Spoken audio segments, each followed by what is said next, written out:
Another tangent metric that we had that kind of coupled with availability was preventive maintenance compliance. Yeah. And when I got on-time compliance, on-time compliance, that means if you have 100 due in like the 30-day period, did you get all 100 done? If you did, you're 100%. Yeah. When we got there, I actually used our Fleet Success Scorecard at RTA. Yeah. Because when I got there, that scorecard was showing them at around 29-30% compliant in preempts. Yep. Which is really deplorable industry standard wise. I don't think I've ever had a fleet that low in my career. I think I've managed 6 fleets now. I've seen fleets that low, but yeah. Well, that one, it concerned me greatly as I got into that. But by the time we left there, I'd got it up to a 70% in 6 months. So that's a pretty remarkable improvement. I just actually reached out to them a couple of weeks ago just to ask see how they're doing. They're over 90 now.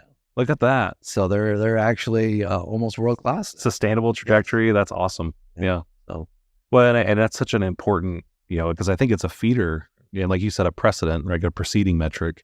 Because if your PM compliance isn't any good, you're going to have a lot more breakdowns, which means a lot more availability issues, which means you got to have more spares. So now you're not right sized. There's just so many cascading effects of not getting your vehicles in on time.